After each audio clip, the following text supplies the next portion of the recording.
ওম শান্তি। আজ 23শে সেপ্টেম্বর 2024 বাবার অমূল্য মধুর মহাবাক্য শুনব। আজকের মুরলিতে বাবা বলেন, মিঠে মিঠে বাচ্চে, ভিতরে ভিতরে দিন রাত বাবা বাবা চলতে থাকলে তবে অপার খুশি থাকবে, বুদ্ধিতে থাকবে বাবা আমাদের কুবেরের ধন ভাণ্ডার দিতে এসেছেন। আজকের মুরলির প্রশ্ন, বাবা কোন বাচ্চাদের অনেস্ট সৎ ফুল বলেন, তাদের লক্ষণ বলো। উত্তর, অনেস্ট ফুল হলো সেই যে কখনোই মায়ার বশীভূত হয় না, মায়ার সংঘাতের মধ্যে আসে না। এই রকম অনেস্ট ফুল লাস্টে এসেও ফার্স্ট হওয়ার, দ্রুত যাওয়ার পুরুষার্থ করে। তারা পুরানোদের থেকেও এগিয়ে যাওয়ার লক্ষ্য রাখে, নিজেদের অবগুণকে বের করে দেওয়ার পুরুষার্থতে থাকে, অপরের অবগুণকে দেখে না। ওম শান্তি। শিব ভগবানুবাচ, তিনি হলেন আত্মাদের পিতা, কারণ শিব তো সুপ্রিম রুহু, সুপ্রিম আত্মা, আত্মাই তো, তাই না? বাবা তো প্রতিদিন নতুন নতুন কথা বোঝাতে থাকেন। গীতা শোনাবার সন্ন্যাসী ইত্যাদি অনেক আছে, তারা বাবাকে স্মরণ করতে পারে না। বাবা শব্দ ওদের মুখ থেকে কখনো বের হতে পারে না। এই শব্দ হলোই গৃহস্থ মার্গের লোকেদের জন্য। ওরা হলো নিবৃত্তি মার্গের, তারা সন্ন্যাসী, তারা ব্রহ্মকেই স্মরণ করে, মুখে কখনো শিব বাবা বলবে না। তোমরা চাইলে গিয়ে চেক করতে পারো।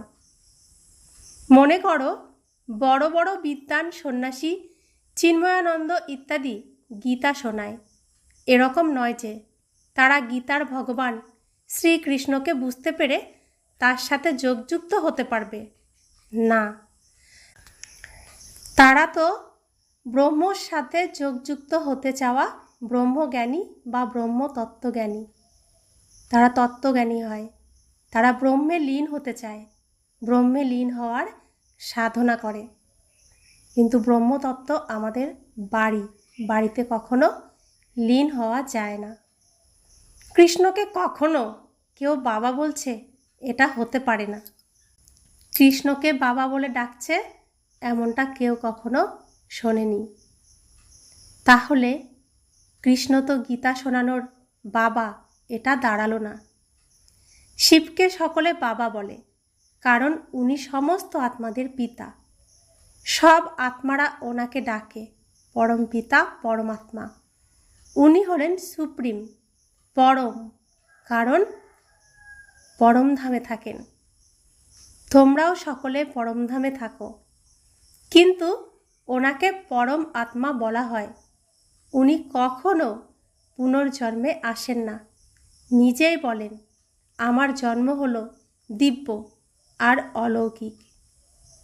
এরকম কোনো রথে প্রবেশ করে তোমাদের বিশ্বের মালিক হওয়ার যুক্তি বলি, এটা আর কোথাও হতে পারে না। তাই বাবা বলেন, আমি কে, আমি কি রকম, আমাকে কেউ জানে না। আমি যখন নিজের পরিচয় দিই তখন জানতে পারে। এই ব্রহ্ম বা তত্ত্বকে মানে যারা, তারা আবার কৃষ্ণকে নিজের বাবা মানবে কিভাবে? আত্মারা সবাই বাচ্চা সাব্যস্ত হলো, আত্মারা সবাই পরমাত্মার বাচ্চা সন্তান, এটা সাব্যস্ত হলো যে সবাই কিভাবে কৃষ্ণকে পিতা বলবে? এরকম তো আর বলতে পারে না যে কৃষ্ণ সবার পিতা। আমরা সবাই হলাম ব্রাদার্স, সেজন্য বলা হয় বাপ দাদা। তো শ্রীকৃষ্ণ হয়ে যায় একদিকে আত্মা আত্মা, ভাই ভাই, বড় দাদা, পূর্বজ আত্মা। তাই জন্য বলা হয় শিব বাবা বাবা আর শ্রীকৃষ্ণের অন্তিম জন্মের অন্তিম শরীর, তাই বলা হয় বাপ দাদা। এরকমও নয় কৃষ্ণ সর্বব্যাপী, সবাই কি আর কৃষ্ণ হতে পারে? যদি সবাই কৃষ্ণ হয় তো তার বাবাও চাই, মানুষ অনেক কিছু ভুলে আছে, জানে না বলেই বলেন আমাকে কঠির মধ্যে কেউ জানে। কৃষ্ণকে তো যে কেউ জেনে যায়, বিদেশের সবাইও তাকে জানে। লর্ড কৃষ্ণ বলে থাকে, চিত্রও আছে, আসল চিত্র তো নেই। ভারতবাসীদের থেকে শোনে এনার পূজা অনেক হয়। তারপর গীতাতে এটা লিখে দিয়েছে, কৃষ্ণ ভগবান। ভগবানকে কি লর্ড বলা যায়? তারা বলে লর্ড কৃষ্ণ। লর্ড টাইটেল বাস্তবে বড় মানুষদের প্রাপ্ত হয়, তারা তো সবাইকে দিতে থাকে। একে বলা হয় অন্ধকার নগরী। তা আমরা বলি লর্ড কৃষ্ণ।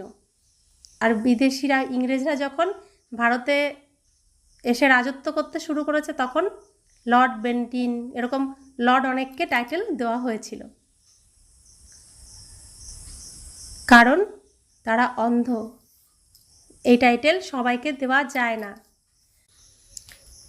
যে কোনো পতিত মানুষকে লর্ড বলে দেয়, কিন্তু বলা তো উচিত নয়। শ্রীকৃষ্ণ সম্পূর্ণ নির্বিকারী, 16 কলা সম্পূর্ণ, তো তিনি পুরুষের মধ্যে উত্তম পুরুষ।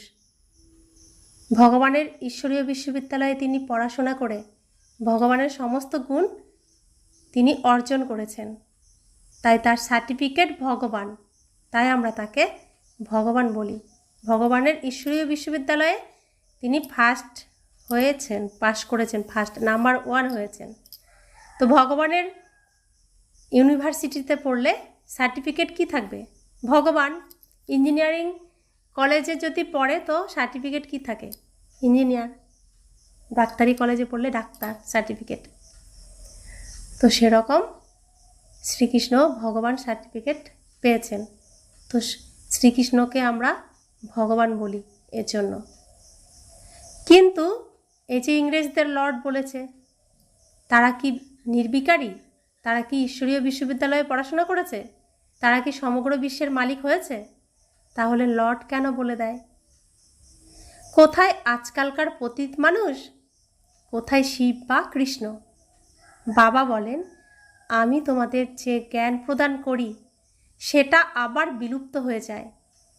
আমি এসেই নতুন দুনিয়া স্থাপন করি। আমি জ্ঞানও এখনই দিই। আমি যখন জ্ঞান দেব তখনই বাচ্চারা শুনবে। আমি ছাড়া কেউ শোনাতে পারে না, জানেই না।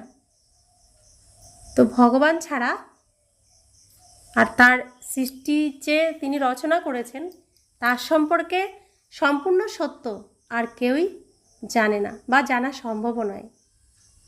তো তিনি যখন আসেন তখনই সত্য গীতা জ্ঞান তিনি দেন। সন্ন্যাসী কি আর শিব বাবাকে স্মরণ করতে পারে? তারা বলতেও পারে না যে নিরাকার গডকে স্মরণ করো। তোমরা কি কখনো তাদের তা বলতে শুনেছ? অনেক লেখাপড়া করা মানুষও বোঝে না। বাবা এখন বোঝান, কৃষ্ণ ভগবান নয়। মানুষ তো তাকেই ভগবান বলতে থাকে। কত পার্থক্য হয়ে গেছে। বাবা তো বসে বাচ্চাদের পড়ান, তিনি বাবা, টিচার, এমনকি গুরুও। শিব বাবা বসে সকলকে বোঝান, না বোঝার কারণে ত্রিমূর্তিতে শিব রাখেই না, ব্রহ্মাকে রাখে, যাকে প্রজাপিতা ব্রহ্মা বলে। প্রজাকে রচনা করেন যিনি, কিন্তু ওনাকে ভগবান বলা হবে না। ভগবান প্রজা রচনা করেন না। ভগবানের তো সকল আত্মারা হলো বাচ্চা। সকল আত্মার পিতা তিনি, আর সকল আত্মা তার সন্তান। আবার কারোর দ্বারা প্রজা রচনা করেন। তোমাদের কে অ্যাডপ্ট করেছে?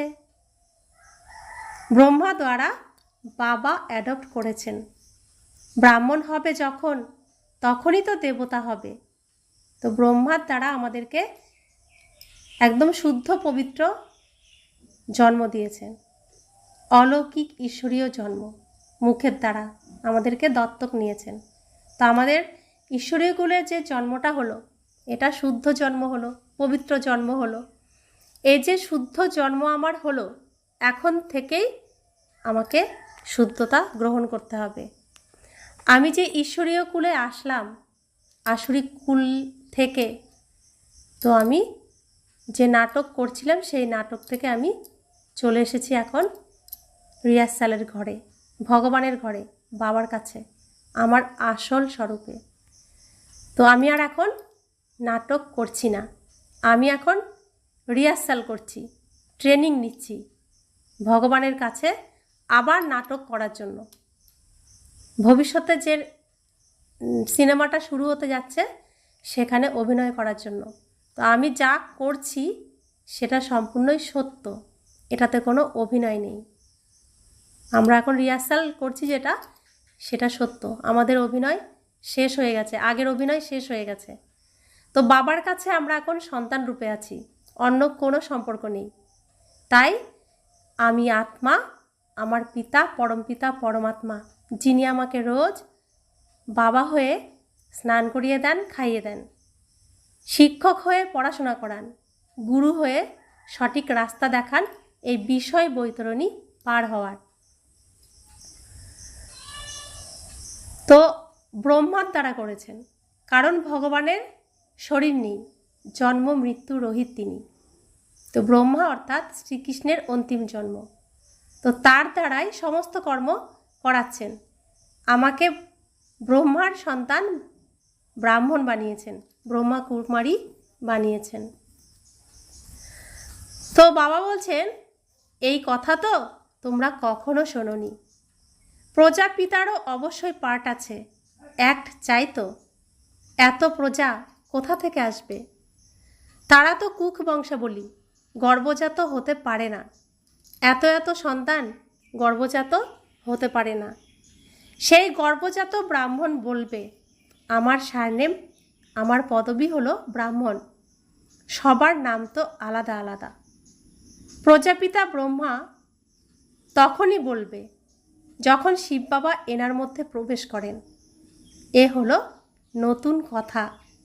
বাবা নিজে বলেন, আমাকে কেউ জানে না, সৃষ্টিচক্র কি তাও জানে না। তাই তো ঋষি মুনি সকলে নেতি নেতি, এটাও না ওটাও না বলে গেছে। না পরমাত্মাকে না পরমাত্মার রচনাকে জানে। বাবা বলেন, যখন আমি এসে নিজের পরিচয় দিই তখনই জানে। এই দেবতাদের কি আর ওখানে এই কথা মনে পড়ে যে আমরা এই রাজ্য কিভাবে পেয়েছি? এদের মধ্যে জ্ঞান থাকেই না, পদ প্রাপ্ত করে নিয়েছে, তাই আর জ্ঞানের দরকার থাকে না তাদের। দেবতা হয়ে যাওয়ার পরে আর জ্ঞানের দরকার থাকে না। সদ্গতির জন্যই জ্ঞানের প্রয়োজন। এরা তো সদ্গতি প্রাপ্ত করেছেই। এটা খুবই বোঝার মতো রহস্যপূর্ণ বিষয়। বুদ্ধিমান যে সেই তো বুঝতে পারবে।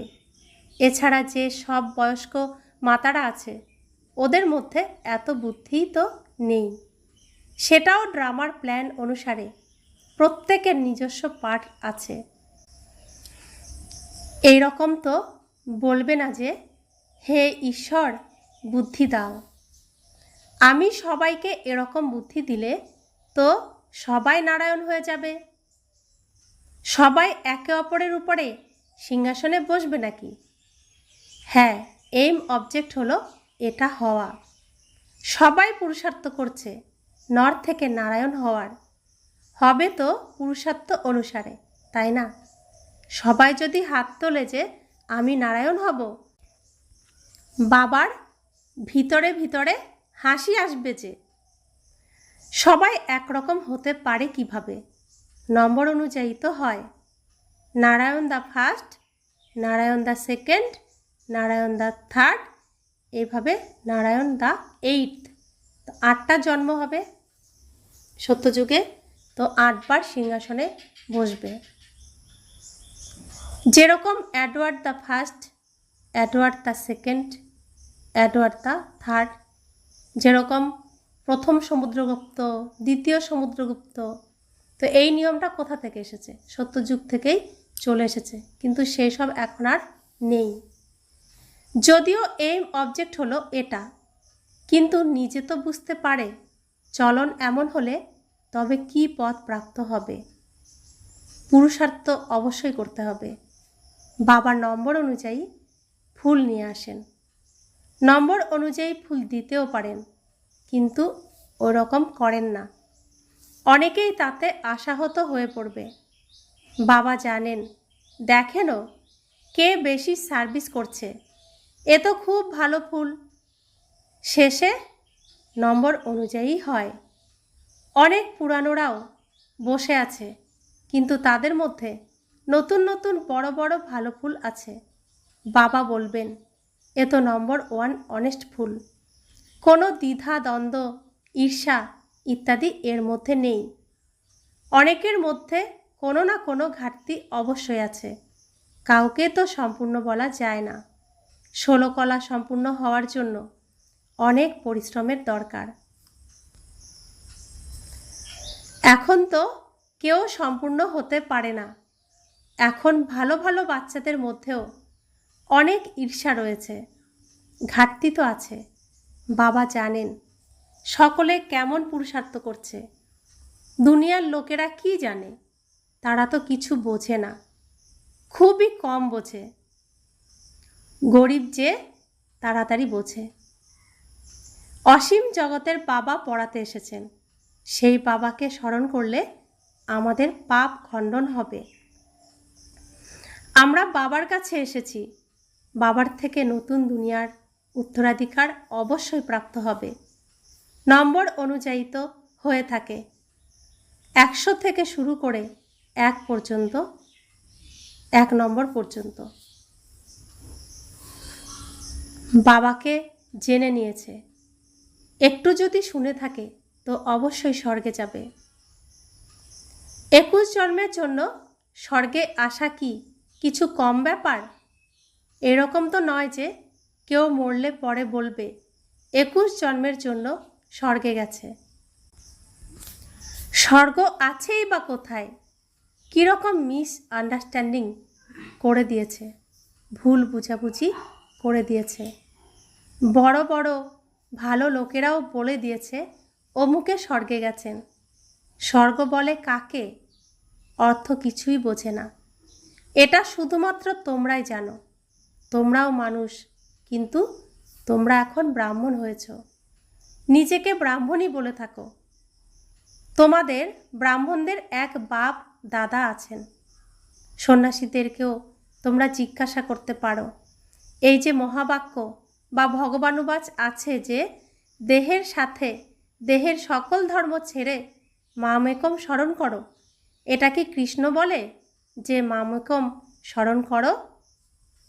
কে বলে এই কথা? এই কথা কি কৃষ্ণ বলে মামেকম স্মরণ করো? তোমরা কৃষ্ণকে স্মরণ করো কি? তারা কিন্তু কখনো হ্যাঁ বলবে না। সন্ন্যাসীরা কখনো কৃষ্ণকে স্মরণ করে না। সেখানেই প্রত্যক্ষ হয়ে যাবে। কিন্তু বেচারি অবলারা যায়, তারা কি আর জানে? তারা নিজেদের ফলোয়ারদের প্রতি ক্রুদ্ধ হয়ে যায়। দুর্বাসার নাম আছে না? দুর্বাসার নাম আছে না? তাদের আবার খুব অহংকার, তাদের ফলোয়ার্সও অনেক। ভক্তির রাজ্য যে, তাদেরকে জিজ্ঞাসা করার ক্ষমতা কারণ নেই। নয়তো তাকে বলতে হতো, তুমি তো শিব বাবাকে পূজা করো, এখন ভগবান বলে কাকে? তো তুমি শিব বাবাকে পুজো করো, তাহলে ভগবান কাকে বলে? নুড়ি পাথর ভাঙ্গা কলসির টুকরোতে কি ভগবান? তারাও পরে এসব কথা বুঝবে। তারা এখন তাদের নেশায় রয়েছে। সবাই হলো পূজারী, তাদেরকে পূজ্য বলা যাবে না। বাবা বলেন, আমাকে বিরলই কেউ জানে। বাচ্চারা, আমি যে হই, যেরকম হই, তোমাদের মধ্যেও বিরলই কেউ অ্যাকুরেট জানে। তো অ্যাকুরেট ভগবানকে খুব কম সংখ্যার বাচ্চারাই জানে। তার ভিতরে ভিতরে অনেক খুশি থাকে। এটা তো বোঝে যে বাবাই আমাদের স্বর্গের বাদশাহী দেন। কুবেরের ধন ভাণ্ডার লাভ হয় আমাদের। আল্লাহ আলাদিনের খেলাও দেখায়, আলাদিনের আশ্চর্য প্রদীপের খেলাও দেখায়। প্রদীপ ঘষলেই অঢেল ধনভাণ্ডার বেরিয়ে আসবে। অনেক খেলা দেখায়। এক সম্রাটের বন্ধু ছিলেন ভগবান, তার উপরেও গল্প আছে, যে কিনা তার রাজত্ব একদিনের জন্য দিয়ে দেবে তাকে, যে প্রথম সাকর ওপরে আসবে। এই সবই হলো গল্প। এখন বাবা বোঝান, খোদা তোমাদের অর্থাৎ বাচ্চাদের বন্ধু হন, এনার মধ্যে প্রবেশ করে তোমাদের সাথে খাওয়া দাওয়া করেন, খেলাও করেন। স্বয়ং ভগবান আমাদের সাথে খাওয়া দাওয়া করেন, খেলাও করেন। কিভাবে?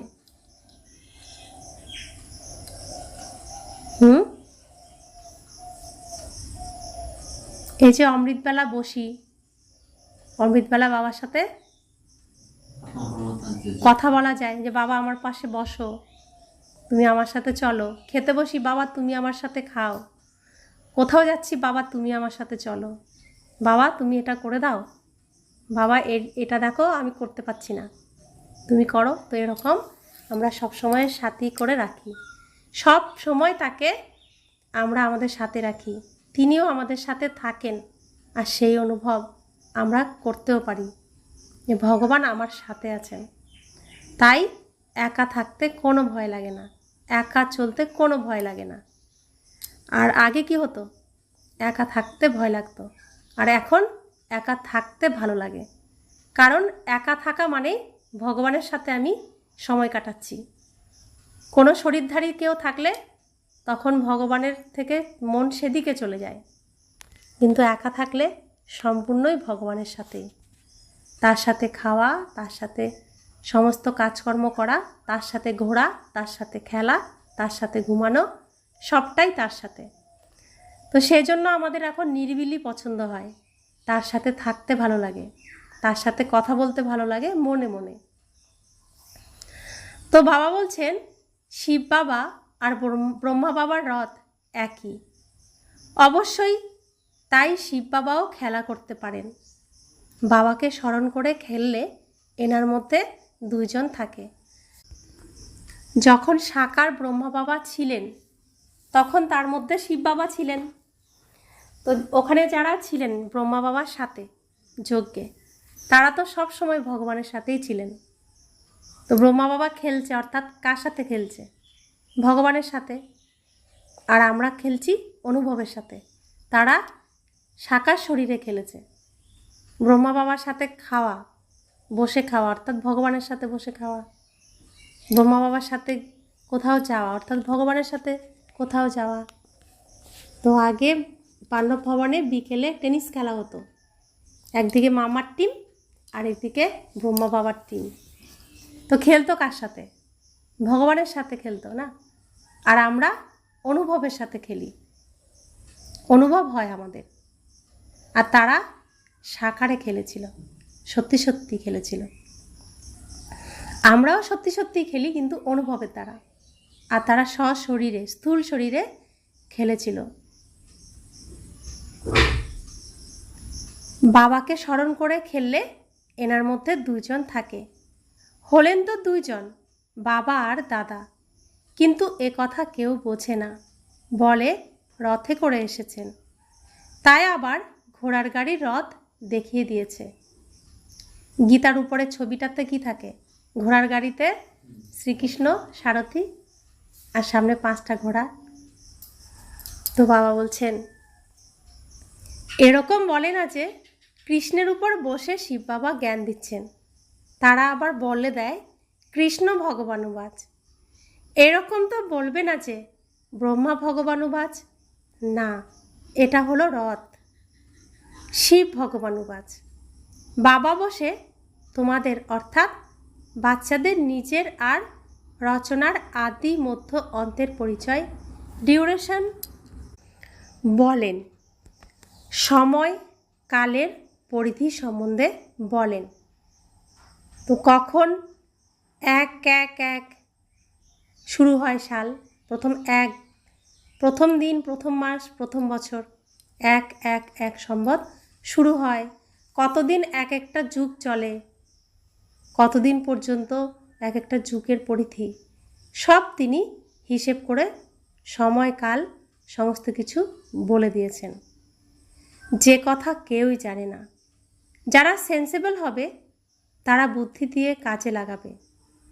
সন্ন্যাসীদের তো সন্ন্যাস করতে হবে, তোমরাও শরীরসহ সব কিছুর সন্ন্যাস করো। তোমরা জানো যে এটা পুরানো চামড়া, আমাদের এখন নতুন দুনিয়াতে যেতে হবে। তো এই যে শরীরটা এখন আমাদের রয়েছে, এটা পুরানো, মানে সব থেকে পুরানো। এই নাটকের লাস্ট শরীর, তো লাস্টের শরীর পুরানো। তো এই শরীরটাকে কি করতে হবে, ছেড়ে আমাদের এখন নতুন দুনিয়াতে যেতে হবে। নতুন জামা কাপড় আবার পরতে হবে, নতুন ড্রেস, নতুন শরীর আবার আমাদের নিতে হবে অভিনয় করার জন্য। আমরা আত্মারা এখানে থাকার জন্য নই, এই যে এখানে রয়েছে আমরা এখানে থাকার জন্য কেউ নই, সবাইকে যেতে হবে। আর আমরা যারা ঈশ্বরের কাছে পড়াশোনা করছি তারা যাব সত্যযুগে। তো আমাদেরকেই দেবী দেবতা রূপে অভিনয় করার জন্য ভগবান ট্রেনিং দেওয়াচ্ছেন, তাই বলছেন তোমরা দেবতা হবে, তোমরাই দেবতা রূপে অভিনয় করবে, দেবতার মতো আচরণ তাই এখানে তোমাদের সম্পূর্ণভাবে করতে হবে, তবেই তুমি ওখানে অভিনয় করার চান্স পাবে। এখানে পার্ট প্লে করতে আমরা এসেছি, আমরা পরমধামের বাসিন্দা। তোমরা বাচ্চারা এটাও জানো ওখানে নিরাকারী বৃক্ষ কীরকম, সমস্ত আত্মারা ওখানে থাকে। এই অনাদি ড্রামা নির্ধারিত হয়েই আছে। কত কোটি কোটি জীব আত্মারা আছে পরমধামের কল্পবৃক্ষে, সেখানে আত্মারা থাকে, আর পৃথিবীতে জীব আত্মারা থাকি। কত কোটি কোটি জীবাত্মা এখন সারা বিশ্বে। এত সব কোথায় থাকে, নিরাকারী দুনিয়ায়। এছাড়া নক্ষত্রসমূহ তো আর আত্মা নয়, মানুষ তো নক্ষত্রদেরও দেবতা বলে দিয়েছে, কিন্তু সেসব কোনো দেবতা নয়। আকাশে যেসব নক্ষত্র রয়েছে এরা কোনো দেবতা নয়। জ্ঞান সূর্য তো আমরা শিব বাবাকে বলবো, তাই ওনাকে দেবতা বলা যাবে কি? শাস্ত্রে কি কি সব লিখে দিয়েছে, এইসব হলো ভক্তি মার্গের সামগ্রী, যার দ্বারা তোমরা নিচে নামতেই থেকেছ। 84 জন্ম নিলে তো অবশ্যই নিচে আসতে থাকবে। এখন এটা হলো আয়রন এজের দুনিয়া, এখন সবাই হচ্ছে লোহার মতো।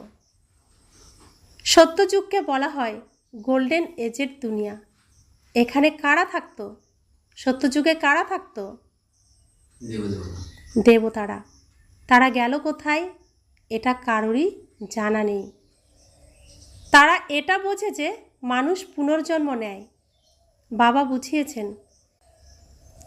পুনর্জন্ম নিতে নিতে দেবতা থেকে পরিবর্তিত হয়ে হিন্দু হয়ে গেছে, পতিত হয়ে গেছে, আর কারোর ধর্ম পরিবর্তিত হয় না। এদের ধর্ম কেন পরিবর্তিত হয় কারো জানা নেই। সনাতন ধর্মই একমাত্র পরিবর্তিত হয়ে হিন্দু ধর্ম হয়ে যায়, আর কোনো ধর্মের মানুষকে এরকম ধর্ম পরিবর্তন করতে হয় না। কেন পরিবর্তন হয়ে যায় সনাতন ধর্ম?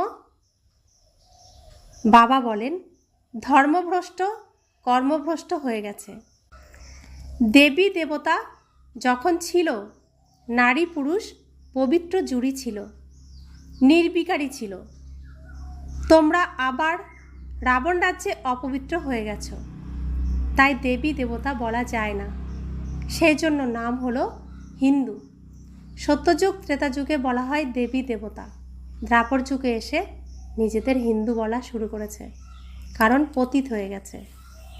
দেবী দেবতা ধর্ম কৃষ্ণ ভগবান স্থাপন করেননি, অবশ্যই শিব বাবা এসেই করে থাকবেন। তো দেবী দেবতা ধর্ম, সনাতন ধর্ম স্বয়ং ভগবান এসে স্থাপন করেন। শিব জয়ন্তী, শিবরাত্রিও পালন করা হয়, কিন্তু উনি এসেই করেছেন এটা কারো জানা নেই। শিব জয়ন্তী পালন করি, শিবরাত্রি পালন করি, তিনি কি করেছেন যে আমরা তার জন্য এত পূজা করি, এসব কারোরই জানা নেই।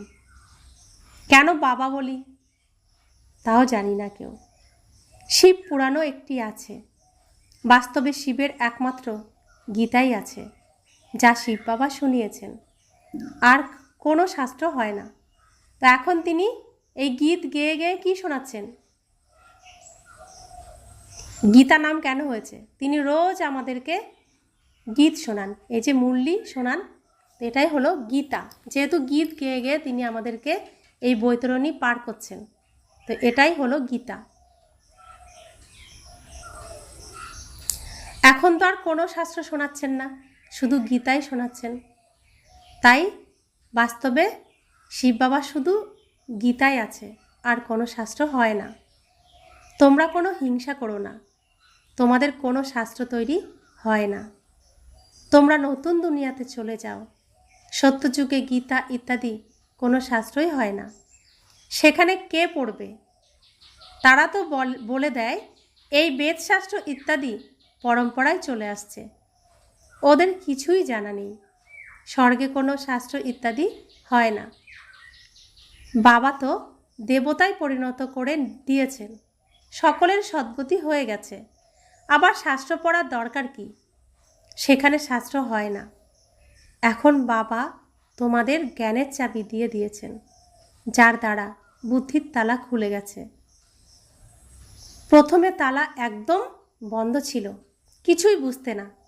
তো প্রথমে আমরা সব কিছু বুঝতাম না, এখন আমরা বুঝি। শিশু অবস্থায় কেউ পড়াশোনা করে না। সত্যযুগ এই সৃষ্টির শিশু অবস্থা, সত্যযুগ আর ত্রেতাযুগ, সেই সময় তাই পড়াশোনা করতে হয় না। দ্বাপর যুগ তখন সৃষ্টির কথা পড়ার সময়, তাই জন্য ছোট শিশুদের কি গান করে কবিতা করে শোনানো হয় না, অনেক গল্প বলা হয় শিশুদেরকে, চাঁদ মামার গল্প, কাল্পনিক অনেক কিছু বলা হয়। তো দ্বাপরে তাই শাস্ত্র শোনানো হয়, গল্প শোনানোর মতো। দ্বাপর যুগ কলিযুগে পড়াশোনা কখন হয়? 5 বছর পূর্ণ হলে। তা আমাদের এই সৃষ্টির 5000 বছর পূর্ণ হলে তখন ঈশ্বরীয় বিশ্ববিদ্যালয় খোলে। একবারই খোলে, একবারই পড়াশোনা করতে হয়, আর একবারের পড়াশোনার দ্বারাই সমগ্র সৃষ্টির সময়টা কাটে। তো ঈশ্বরীয় বিশ্ববিদ্যালয় খুলেছে 5000 বছর পরে, যখন সবাই পড়াশোনা করার উপযুক্ত। তো এখানে জ্ঞান অর্জন করে তো তার প্রারব্ধ সম্পূর্ণ জন্মেই, প্রত্যেকটি জন্মেই ভোগ করব, কারণ এটা হলো নাটক। নাটকের রিহার্সাল করা হচ্ছে পড়াশোনা করা, শেখা। তো এখন রিহার্সালের সময়, একবারই এই রিহার্সাল হয়, ভগবান এসে রিহার্সাল করান। তো যে যেরকমভাবে এখানে আচরণ করে যাবে সেটাই তার অভিনয়, সে সেরকমভাবেই জন্মগ্রহণ করবে। যে সম্পূর্ণ দেবী দেবতার মতো করে অভিনয় করতে পারবে, তো সে দেবী দেবতার রূপেই অভিনয় করতে আসবে। যে যেরকম আচরণ করা অবস্থায় শরীর ছাড়বে, সে সেরকম আচরণ করার জন্যই এই স্টেজে সেই সময় অভিনয় করতে আসবে। এটাই হচ্ছে সম্পূর্ণ জ্ঞানের আসল কথা। अच्छा, मीठे मीठे सिखिलाते बच्चों प्रति माता पिता बाप दादा का याद प्यार और गुड मॉर्निंग। रूहानी बाप की रूहानी बच्चों को नमस्ते। शुक्रिया बाबा, शुक्रिया बाबा, शुक्रिया। धारणार जन्य मुख्य सार, कारोर प्रति ईर्षा इत्यादि करते नहीं। যাবতীয় দুর্বলতা বের করে দিয়ে সম্পূর্ণ হওয়ার পুরুষার্থ করতে হবে। ঈশ্বরীয় পাঠ পড়ে উচ্চ পদ প্রাপ্ত করতে হবে। দ্বিতীয় ধারণা, শরীর সহ সব কিছুর সন্ন্যাস করতে হবে। কোনো প্রকারেরই হিংসা করতে নেই। ওম শান্তি। অহংকার রাখতে নেই। তো বাবা বলছেন আমরা অনেক পরিবর্তন হয়েছি, কিন্তু আরও একটু যেটুকু বাকি রয়েছে সেগুলো করতে হবে। তো কারোর প্রতি কোনো ঈর্ষা যেন না থাকে। আমার ভিতরে সমস্ত যাবতীয় দুর্বলতা বের করে সম্পূর্ণ দেবী দেবতা হওয়ার পুরুষার্থ করতে হবে। তো শরীর সহ সব কিছুর থেকে সন্ন্যাস নিতে হবে। আমি আত্মারূপে পরমাত্মার কাছে ফিরব, এই কথাটাই মনে রাখতে হবে। শরীর এখানেই রেখে যেতে হবে। শরীরের সাথে যা কিছু এই পৃথিবীতে আছে সব কিছুই আমাকে এখানে রেখে যেতে হবে। আমি আত্মা যাব, নিয়ে যাব আমার সংস্কার। তাই সেই দিকে আমাদের মন দিতে হবে। ঈশ্বরীয় পাঠ পড়ে উচ্চ পদও আমাদের প্রাপ্ত করতে হবে। কোনো অহংকার, কোনো হিংসা কারোর প্রতি রাখতে নেই। অহংকার কিসে থাকে? শরীরে। হিংসা কিসে থাকে? কোথায় থাকে? শরীরে, তাই না? আত্মা যখন শরীরের দিকে তাকাবে এগুলো আসবে, আত্মা যখন পরমাত্মার দিকে তাকাবে এগুলো পরিষ্কার হয়ে যাবে। তাই সবসময় উপরের দিকে তাকাতে হবে। তাই আমাদেরকে বড়রা আগে শিক্ষা দিত যে সবসময় ভাবনা উচ্চ রাখবে, উচ্চ স্থানে নিজেকে রাখবে, কখনো ভাবনাকে নিচের দিকে নামাবে না। তো তুমি লক্ষ্য যদি উঁচুতে রাখো, পুরোটা পৌঁছাতে না পারলেও কিছুটা তো উঁচুতে উঠবে। তো ভগবানও আমাদের তাই বলছেন, পরমাত্মার দিকে তাকাও, তাহলে হিংসা, নিন্দা, ঈর্ষা সব কিছু পরিষ্কার হয়ে যাবে। শরীরের দিকে তাকানো মানে নিচের দিকে তাকানো। নিচের দিকে তাকানো অর্থাৎ একদম নিচের দিকেই নিজ মনের হয়ে যেতে হবে। তাই সবসময় পরমাত্মার দিকে তাকাতে হবে আর ব্রহ্মা বাবাকে অর্থাৎ শ্রীকৃষ্ণকে অনুসরণ করতে হবে।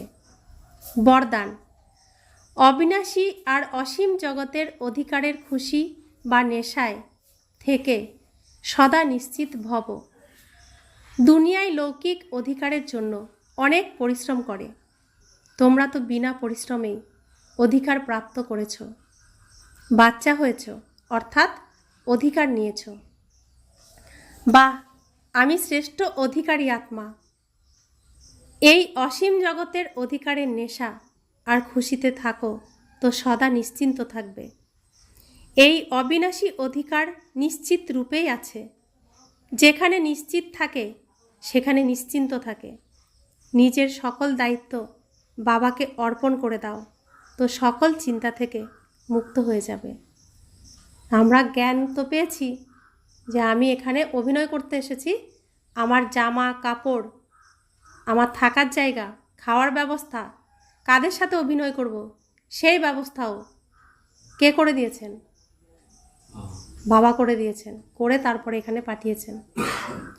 কোনো কারো সন্তান কোনো কোর্স করার জন্য কোনো ইনস্টিটিউটে ভর্তি হয়, তো তখন তারা পড়াশোনা করার জন্য বা ট্রেনিং নেওয়ার জন্য যাই কিছু করুক, তাদের জন্য ঘরের ব্যবস্থা করতে হয়।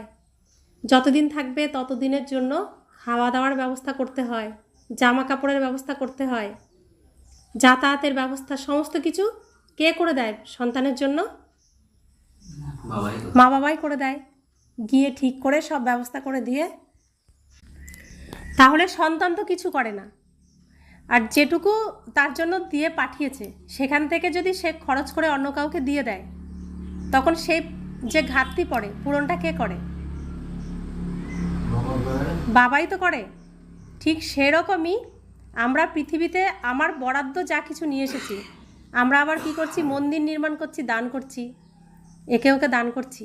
তো আমাদের ঘাটতি পড়ছে, যে সে ঘাটতি পূরণ করছে কে? বাবা করছে, স্বয়ং ভগবান করছে। এই জ্ঞান আমাদের এসে গেছে। তো তাহলে আমার যা কিছু কার? বাবার। আমার তো চিন্তা করার দরকার নেই। তো সেখানেই আমরা ফেল হয়ে যাই। আমার করতে থাকি আর আমার মধ্যেই ফেসে থাকি, তাই সম্পূর্ণ পুরুষার্থ হয় না। তাই বাবাকে সব কিছু অর্পণ করে দাও। তো অর্পণ করে দিলে কি হবে? দেখাশোনা তো বাবা করবে, আমার কোনো চিন্তা নেই। স্লোগান: যারা উদার চিত্ত, বিশাল হৃদয়ের অধিকারী হয় তারাই হলো একতার ভিত্তি।